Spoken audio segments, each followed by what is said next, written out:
আমরা বুঝে ওঠার আগেই আমরা মোবাইলের মধ্যে আসক্ত হয়ে গেছি এবং আমাদের এই আসক্তির ফলে আমাদের সামাজিক যোগাযোগ মাধ্যম রক্ষা করতে গিয়ে আমরা অসামাজিক হয়ে গেছি আর কি। এটা আমাদের মস্তিষ্কটাকে নষ্ট করে ফেলেছে। যখন আমাদের হাতে কিতাব ছিল, তখন আমাদের দ্বারা দেশ এবং জাতি উম্মাহ খেদমত পেত। এখন আমাদের হাতে মোবাইল ফোন, আমরা সারাদিনের বেশিরভাগ সময় ফোনে নষ্ট করি। তো এই জেনারেশনটাকে দিয়ে আমরা বাইতুল মুকাদ্দাস জয় করতে পারবো না। তো এই জন্যে আল্লাহ পাক বলেই দিয়েছেন পবিত্র কোরআনুল কারীমের মধ্যে, আউযু বিল্লাহি মিনাশ শাইতানির রাজীম, যে ইন্নাল্লাহা লা ইউগাইয়িরু মা বিকওমিন হাত্তা ইউগাইয়িরু মা বিআনফুসিহিম। আল্লাহ পাক কোনো কওম বা জাতির অবস্থা ততদিন পর্যন্ত বা ততক্ষণ পর্যন্ত পরিবর্তন করেন না যতক্ষণ পর্যন্ত না তারা নিজেরাই নিজেদের অবস্থা পরিবর্তনের চেষ্টা করে। আল্লাহ পাকের ওয়াজের উপর কোনো ওয়াজ আছে? আবার বলছি, আল্লাহ পাক বলেছেন আল্লাহ রাব্বুল আলামিন কোনো জাতির অবস্থা ততক্ষণ পরিবর্তন করেন না যতক্ষণ না নিজেরাই নিজেদের অবস্থা পরিবর্তনের চেষ্টা করে। আমরা কি আমাদের অবস্থা পরিবর্তনের চেষ্টা করতে চাই?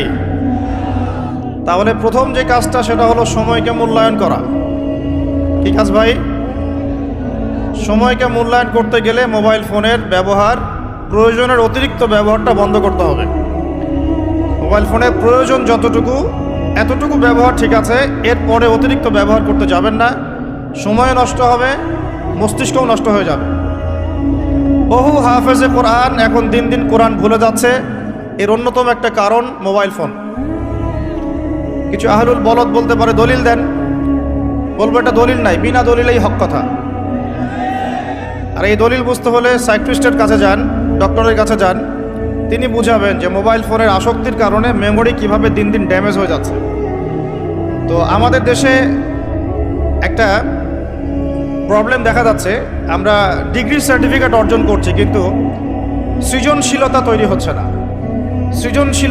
হচ্ছে না। এর পিছনে অন্যতম একটা কারণ হচ্ছে মোবাইল ফোনের অতিরিক্ত ব্যবহার। এবং আমাদের বাচ্চা কাচ্চাদের অবস্থা আরও বেশি ভয়ঙ্কর। একটা শিশু বাচ্চাকে মোবাইল ফোন দেখানো ছাড়া মা ভাতও খাওয়াতে যাচ্ছেন না। এতে করে তার মেমোরিটা ছোটোবেলাতেই ড্যামেজ হয়ে যাচ্ছে। আমরা যারা স্কুল কলেজ ইউনিভার্সিটির ছাত্রছাত্রী আছি, এদের একটা বড় অংশই, দিনের একটা বড় অংশ মোবাইল ফোনে পড়ে থাকে। এই কারণে একটা পড়া তারা বেশি দিন মনে রাখতে পারছে না। আমরা নিজেরাও ভুক্তভোগী। একসময় কোরআনের যে কোনো পৃষ্ঠার যে কোনো আয়াত অনেক সময় নাম্বার সহ বলে দিতে পারতাম, কিন্তু এই মোবাইল ফোনের ব্যবহারের কারণে আস্তে আস্তে আমরাও দেখা যাচ্ছে আয়াত বলতে গিয়ে ভুল করছি, হাদিসের রেফারেন্স দিতে গিয়ে ভুল করছি। অনেক চিন্তা করেছিলাম যে এর পিছনে কারণটা কি। আমরা তো মুজাহাদা করে যাচ্ছি, কারণটা কি? কারণটা হচ্ছে ডিভাইসের অতিরিক্ত ব্যবহার। আল্লাহর ওয়াস্তে আমি ইয়াং জেনারেশনকে রিকোয়েস্ট করব, প্রয়োজনের অতিরিক্ত মোবাইল ফোন আজকে থেকে আর না। রাজি আছি? প্রয়োজন যতটুকু এতটুকু, এর অতিরিক্ত মোবাইল ফোন আজকে থেকে আর না। আর এই সামাজিক যোগাযোগ মাধ্যম সবাইকে ব্যবহার করতে হবে না। একটা বিষয় যদি সামনে চলে আসে, এই বিষয়টাকে নিয়ে সবাইকে কথা বলতে হবে না, সবাইকে পোস্ট দিতে হবে না, সবাইকে লিখতে হবে না, সবাইকে শেয়ার করতে হবে না। যারা ওই বিষয়ে বিশেষজ্ঞ তারা সেই বিষয়ে কথা বলবেন। যখন আমরা বিশেষজ্ঞদের থেকে সবার কাছে একটা দায়িত্ব দিয়ে দেই, সবাই যে যার মতো করে বলতে থাকে, তখন ওই বিষয়ের মৌলিকতা নষ্ট হয়ে যায়। এ কারণে আপনি দেখবেন বাংলাদেশের মতো জায়গায় এই জাতিটার একটা মৌলিক সমস্যা হচ্ছে, কোনো ইস্যুই 7 দিনের বেশি স্টে করে না। অক্টোবর মাসের শুরুর দিকে 3 থেকে 6 তারিখের দিকে আমরা যেভাবে হুরমাতুল আকসা, বাইতুল মুকাদ্দাস, প্যালেস্টাইন, গাজা, জেরুজালেম এগুলো নিয়ে যেমন সরব ছিলাম, আস্তে আস্তে আস্তে আমরা এগুলো থেকে দূরে সরে গেলাম, আমরা ভুলে গেলাম। কারণ কি? কারণ আমরা হয়ে গেছে একটা ইস্যু পাগল জাতি।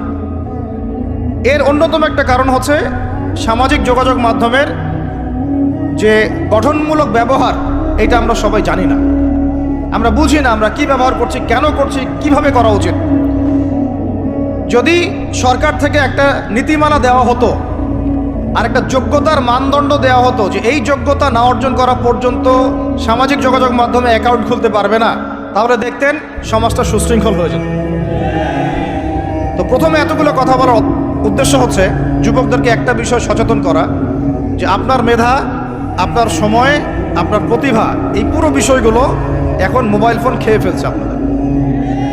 এখন এখান থেকে বের হওয়ার আপনার কাছে পথ যেহেতু নাই, অতএব যতটুকু ইউজ করতে আপনি পারেন প্রয়োজনে অতটুকু ইউজ করবেন, বাকি সময় ফোনে পড়ে থাকবেন না। রাজি আছি? কারণ আমরা বলেছিলাম আয়াত শুরুতে